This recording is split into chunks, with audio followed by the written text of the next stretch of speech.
Committee on Parole is called back to order. The time is 10:42. Our remote location this morning is Allen Correctional Center. Would the staff at Allen please introduce themselves? Deputy Warden Thompson. Assistant Warden Bellamy. And Assistant Warden Simon. Thank you very much. Our first case is going to be Mr. Gregory. Mr. Gregory, would you please introduce yourself, sir, and give us your DOC number? Sevioy Gregory, 555889. Mr. Gregory, let me explain our situation, our procedure to you. First, I'm going to read some information into the record, and the board is going to conduct a parole interview with you. At the appropriate time, we will allow those participants who've indicated they wish to speak to have their input.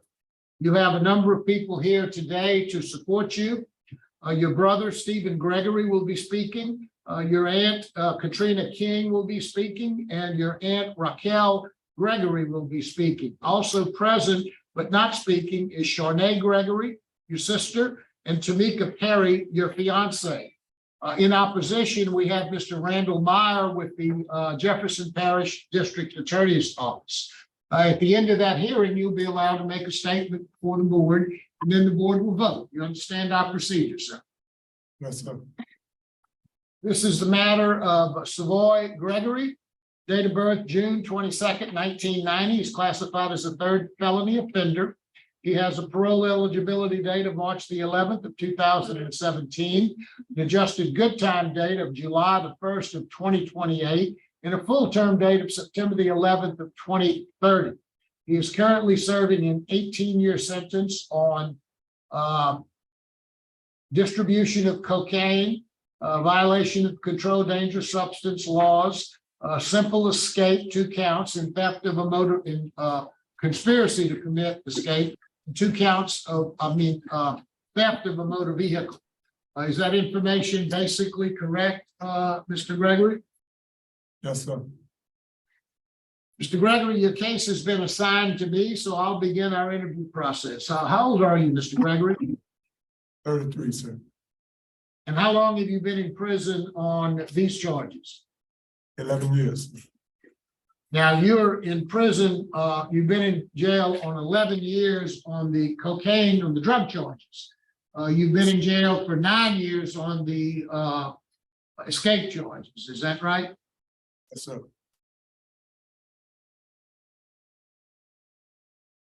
Tell me a little bit about your educational background, Mr. Gregory. How far did you go in school? I stopped in 11th grade, sir.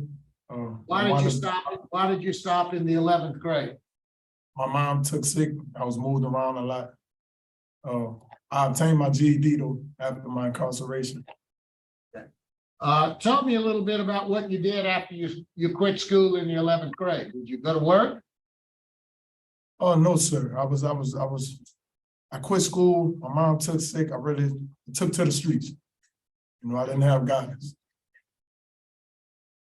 Let's talk a little bit about drugs and alcohol. Did you use drugs or alcohol?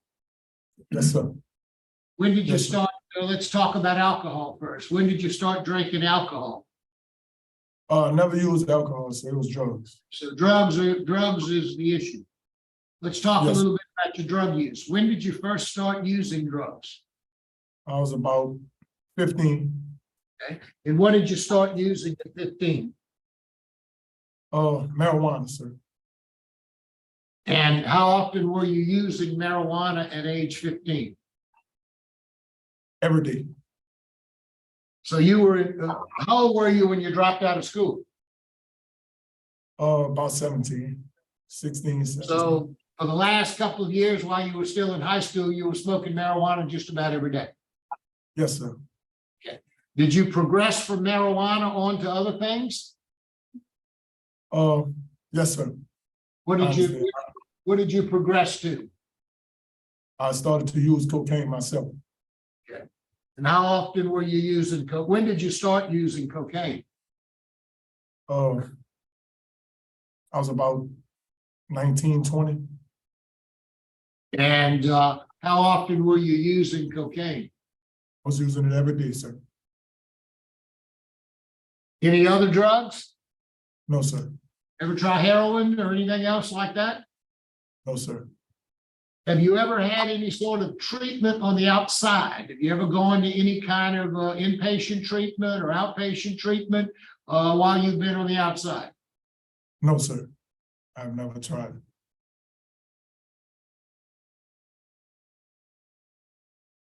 Now, you are a third felony offender. Tell me why all the crime. Let's talk about your drug charges first. Just making bad decisions, honestly. Didn't have the right guidance, made the bad decisions, and you know, I've been trying to clean up mistakes that I made in the past, you know. For the last 11 years, I've been trying to clean it up. Okay, well, let's talk about what you've been doing in the last 11 years. What sort of programs have you taken while you've been in prison? I've taken the Thinking for a Change, the Living in Balance, phase 1, phase 2, the Inside Out Dad, the personal development, problem solving, decision making, anger management, employment skills, job placements assistant, And money management.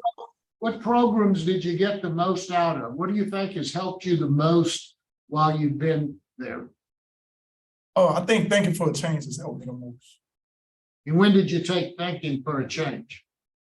That was about 2 years ago. What did you learn in the Thinking for a Change program? I've learned cognitive change, self-cognitive change. You know, just to stop and before you make a decision and basically weigh it out, you know, weigh out your options, know your risks, and make a positive decision, you know. Now, you were up for parole back in May of 2019, and Yes. you were denied. You were denied because of write-ups, because of your escape history, because of poor supervision history. So tell me what you've done since then. What programs have you taken, or what have you done since 2019 at your last hearing? That's why I took the Living in Balance, phase 1, phase 2. I took the Thinking for a Change. I took Alcohol Anonymous, Narcotics Anonymous.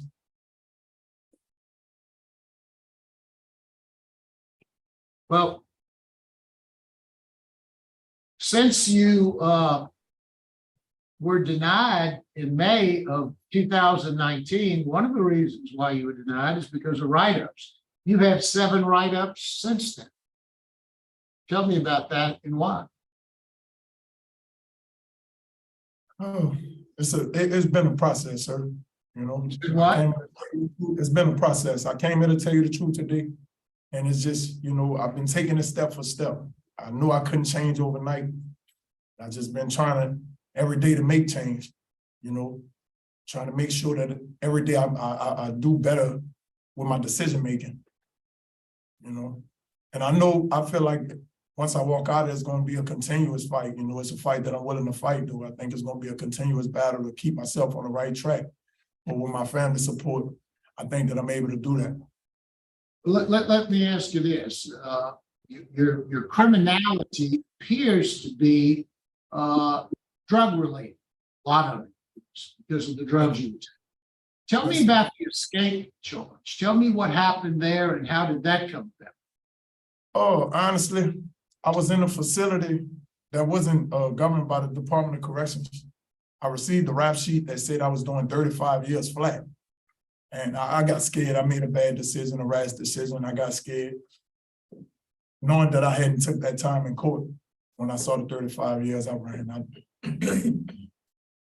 Now, you came before the board on May 22nd of 2019. Yes, sir. That was just, 3-4 years ago. Yes, sir. Where were you in 2019? Where was your head in 2019? I don't think I was ready. Okay. At that Tell me why you don't think you was ready yet. Because I was still making rash decisions. And I've surrounded myself with positive people. I've surrounded myself with positive staff that's helped me, you know.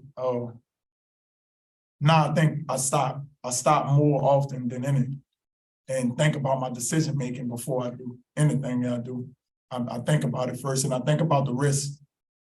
I think about the ripple effect of the people that I affect when I make the decision, rather positive or negative. And, you know, now I understand those things. I understand my wrongs. I understand that I made mistakes in society that I'm paying for now.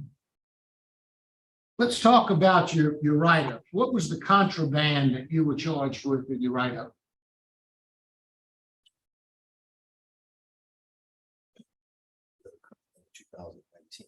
Two thousand nineteen. 2019, It was after 2019, yes. It was after your hearing. But what was the contraband that you were charged with? So deal with paper. no, it's after, After your hearings? yeah, after the hearing. After the hearing, I never had a contraband set. Never had a contraband after the hearing? No, sir. Let me see my notes. Let me see if I have them.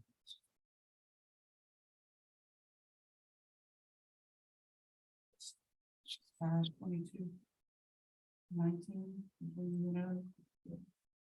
So you did that, right? You did, you had a paper, Yeah, move that paper. paper tested for,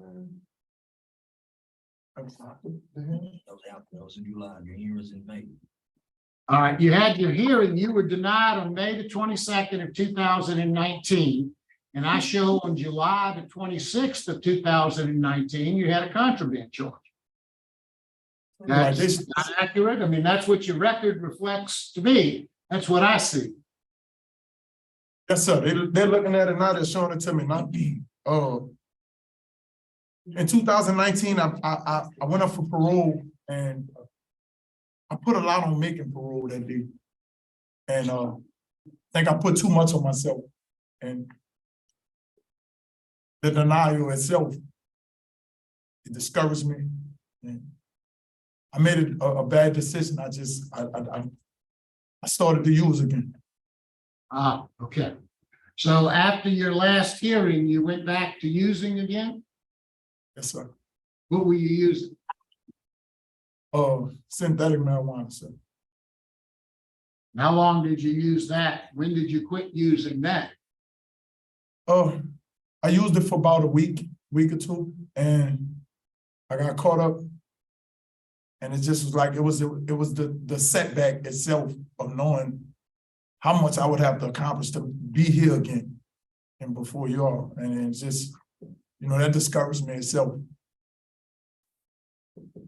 Now, you about thinking for a change and living in balance and all of those things. My records reflect that you took those programs in 2018. Have you taken any programs since your last hearing? No, sir, they didn't have any available for me at the Right, time. so all of these programs that you took, you talk about things that have really changed your life. Those were all taken before your last parole hearing. And once you were denied, you got down and you started going back to using drugs. Is that fair to say? Yes, sir. So what have you done since your last hearing that would convince me that I should give you an opportunity to get out of prison at this point? What I've done, sir, is I started to accept my family back. And as you can see, I got a lot of them here to support me. At one point in my life, I shut my family out. You know, when I lost my mom, I was like, pushed everybody away. And, you know, now, for the last, I say at least a year or two, I've been accepting my family back into my life and just, you know, focusing and understanding how important family is to me. You know, how important it is to get back out there and be a positive structure in my family. What's your plan to stay sober? I want to continue. I spoke with the warden, and I agree with him. I want to continue to take like either outpatient program once I get out of here, AA or NA, you know, both. Are you Once I walk familiar with AA and NA? What do you know about AA and NA? I started to take it in 2018, sir. You took it in 2000. What do you mean you took it? You took a class on AA and NA? Yes, sir. And what did you learn from that? Once again, decision making. You know, I've learned that it's not all about yourself. It's not all about putting all the weight on your own shoulders. Sometimes you got to be willing to open up and.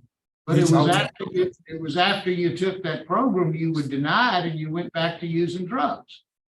Yes, So sir. why should I vote to let you out without making sure that you get inpatient treatment while you're there, more work done, and make sure that you've got a real plan to get out? Why should I take that chance right now and send you back out there without a real plan? Sir, at this point, in 2019, when I went up, I look at it and say I wasn't ready. I knew I wasn't ready. I wouldn't let myself But up. what makes you ready now? You haven't taken any program since 2019. Yes, sir. Haven't And taken any substance abuse programs since then. Yes, sir. All of the programs that you took before them didn't work apparently, and you didn't get them apparently because you went back to using drugs. So why should I take a chance on you now? I believe you're moving in the right direction. My question is, don't you believe that you really need some long-term substance abuse treatment so you can get some tools to make sure you maintain your sobriety when you get out? So I feel like I want to continue to take those classes once I get out. I want to continue to do that with the help and support of my. Mr. Gregory, you have been a drug addict since you were 15 years old. By Yes, your sir. own admission, you smoked marijuana every day. You were out of prison. And since the age of 19, you did cocaine every day while you've been out of prison. You've taken a few classes while you've been there. You had a significant disappointment when you were not granted parole. Yes, sir. And then you went back to your old tricks. You kept getting in trouble. You went back to using drugs. And you haven't done anything positive towards your rehabilitation and your substance abuse program since that day. Why do you think you will be successful in staying off of drugs if I vote or we vote to let you out recently in the very near future? I would say the change that I've made for myself personally, sir. I understand that it's not about changing for other people. I understand, but I can use those other people to help me with my change. And the reason I think you should let me out today is because I have my family support now, and I'm stronger with my family. I think family support is wonderful. Your family can't keep you off drugs. Only you can keep you off drugs. And what keeps you off drugs is hard work. Yes, sir. I Have think you it's ever gone to an AA meeting since you've been on the outside? no, sir. No, sir. And that's something I want to try. What kind of work would you do? What are your work skills? I'm a licensed barber, sir. How long have you been a barber? Since 2016.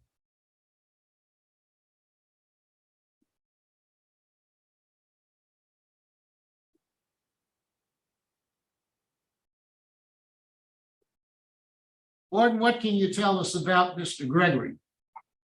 Yes, sir, Mr. Marabella. I can honestly say that he's coming around the corner. I can honestly say that his disciplinary record is actually improving within the last year. The job he's currently on now, he works with our warehouse department, which is a pretty responsible job. He's working pretty closely with the staff here.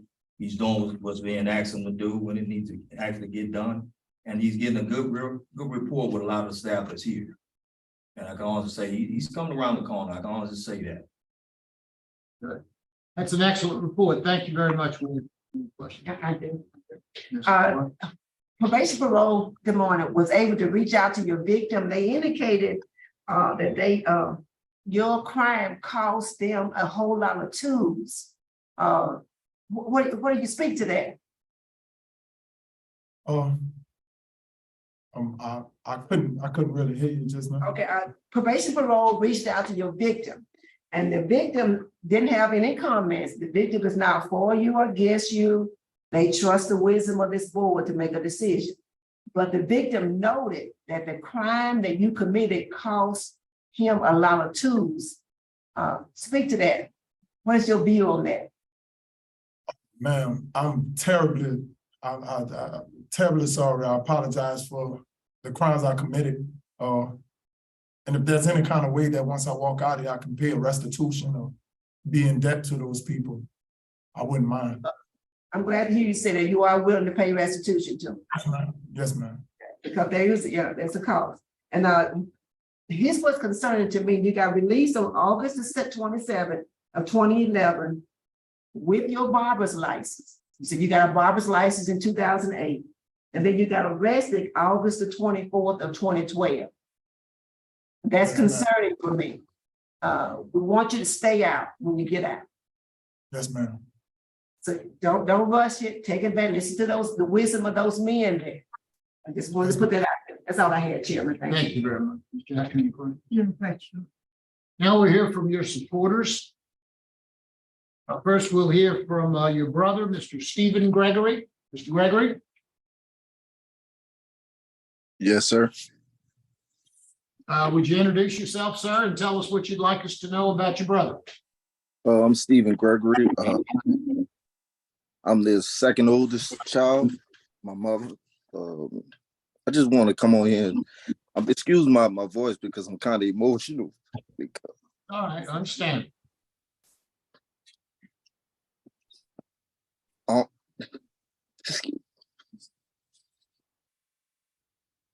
Be strong, bro.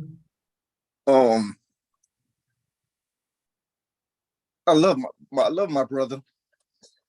And it's been hard without my brother. He's not the same 22-year-old kid he was when he went in. And I have a lot of conversations with my brother. I know he's not the same person. He's trying real hard to change. But I'm just asking y'all to understand from where we come from. It's real hard. And I've been there like my brother. I'm the second oldest child.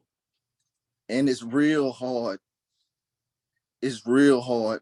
But I know my brother changed. He have family out here that's supporting him. I know he made a lot of crazy, stupid decisions, but he was a kid then.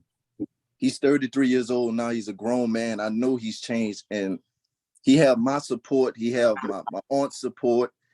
He have everything that he needs out here.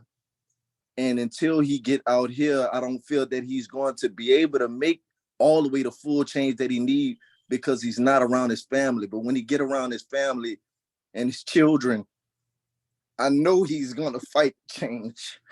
So that's just is all I want to say on behalf of my brother. Thank you very much and well said, sir. Now we'll hear from your aunt, Miss Katrina King. Ms. King?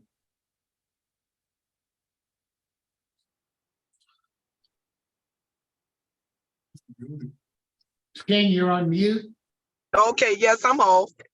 We can hear you. Go ahead. Hey, how are you? Good. Very well. Fine. I come before the board today to let you guys know I'm his aunt, I'm his sister, I'm his mother's sister. He lost his mom a couple of years ago, and I know that kind of, bring a child to other things and make them react in different ways. And I just ask you guys, if you give him another chance in the name of Jesus, I promise you, I will stand up. I will be there for him. I will support him. I will come to Louisiana. I will make sure he got money where he won't be where he won't do anything. I will take him to the AA meetings. I will do everything that like a mother to support him and help him. I just ask that y'all give him another chance. And I promise you, we won't let you down. We will do everything in our power to make sure that he is a changed person and that he have the right guidance this time. I will make sure of that. Thank you, ma'am. Thank you. Appreciate your comments. Now we'll hear from Ms. Raquel Gregory, also Mr. Gregory's aunt. Good morning, ma'am. Good morning. Good morning. Can you see me?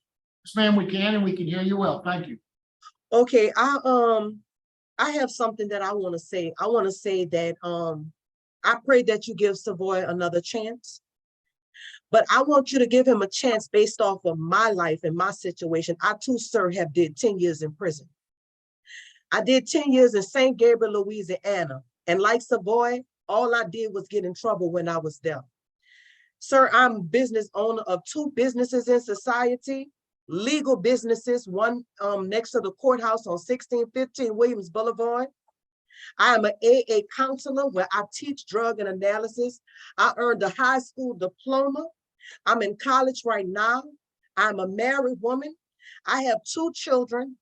I as well was a drug addict, and I was on drugs at one time. And while I was in prison, I could not get right because it was such depression and hurt and pain, as well as the things that I did in society. And I blamed myself. But when I came home and I had the support of my family, I made a 100 change. People look at me now and they're like, no way, this is not the same person. I am proof, living proof, that people can go through things like that and change. And it might not always happen because I didn't get my GED in prison. I did 10 years and I didn't get my GED. I did 10 years and I stayed on lockdown. I stayed in trouble.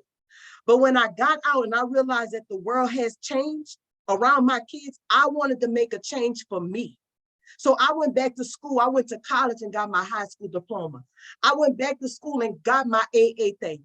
I went and got a business and opened up a clothing store on Williams Boulevard. I went back and got another one. I went back to school for doing nails. Jail doesn't make you who you are.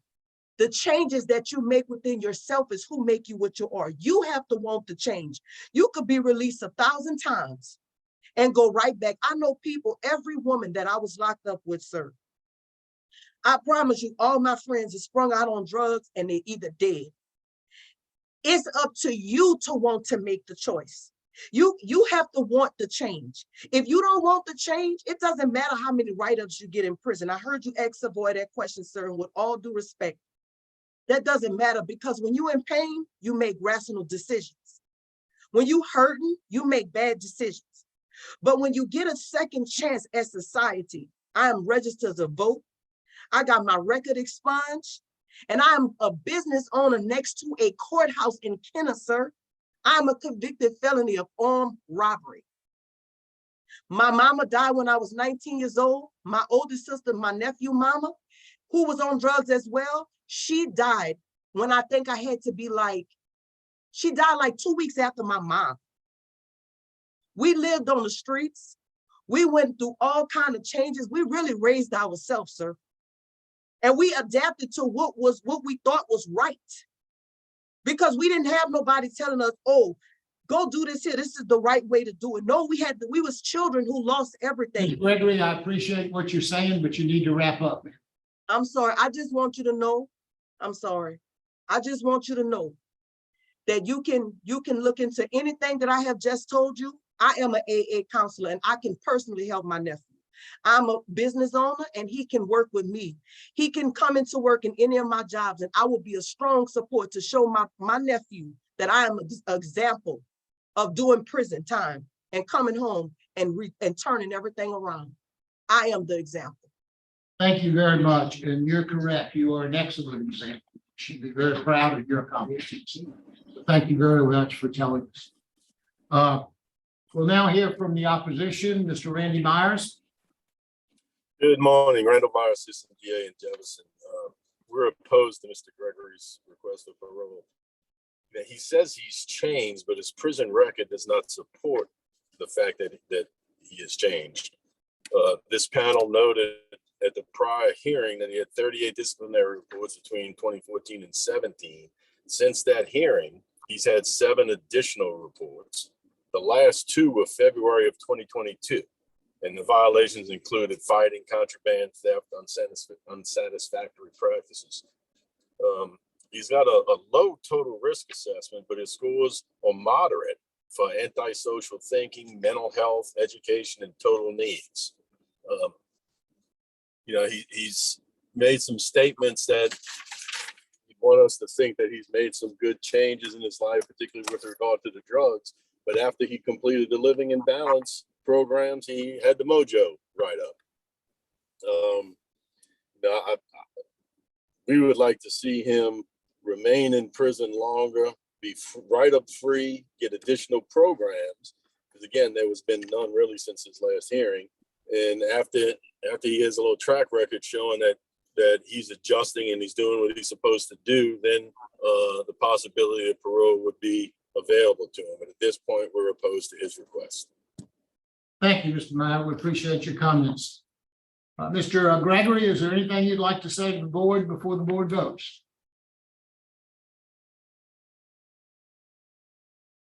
I want to say, today I came here nervous, scared because you hold the decision of me walking out as a free man or me staying incarcerated in your hand. And kind of sat down earlier. I came in there when I first sat down and my mind went blank because I was so scared. But I have made changes. I'm gonna continue to make those changes. Rather, I get denied or approved today, I'm gonna continue to make sure I'm bettering myself. And I'm gonna continue to stay strong for my family. And I just hope that you can reflect on the positive decisions I've made and the positive changes I've made versus the bad. And judgment off of that.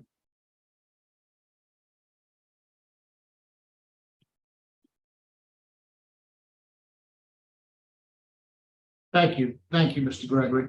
Mr.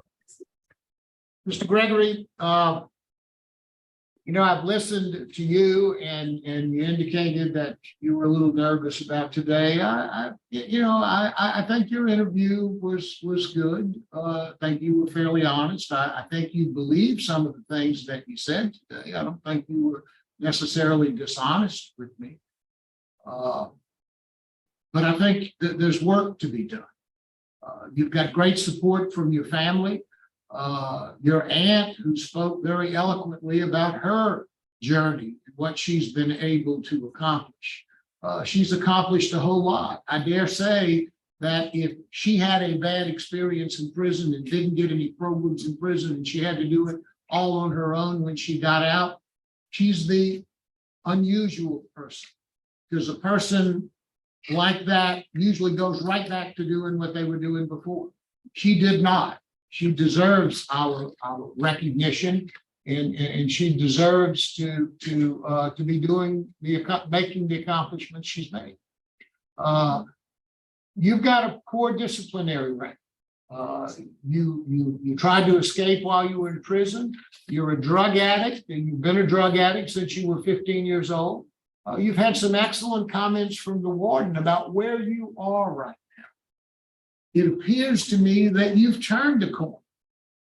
You're not the same person, perhaps, that got all of these write-ups. You might not be the same person that was denied back in 2019. But in my opinion, I would be remiss in my job letting you out at this point to fail. You have no concept of what you would do to be able to maintain your sobriety. Your family, as much as they love you and as much as they want to help you, they can't keep you sober.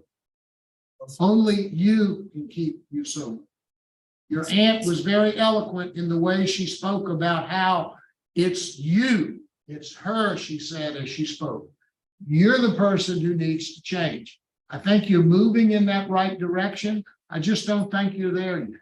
We often say to people who we believe are moving in the right direction, we don't want to just let you out, we want you to stay out. And I think if I voted to let you out today, I would be remiss. I wouldn't be doing anything for you. I believe you need more programs. You need more understanding about your disease of drug addiction, what your triggers are, and what the tools are to be able to maintain your sobriety. I would like to see you go further without any write-ups. You've had a write-up last year. You haven't gone a long time without any write-ups.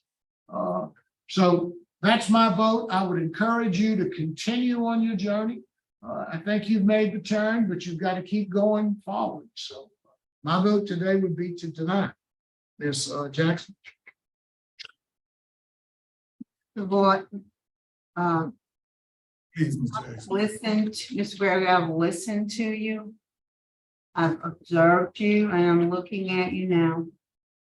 And, sometimes when people are too anxious to hit the street, that tells me they're really not ready.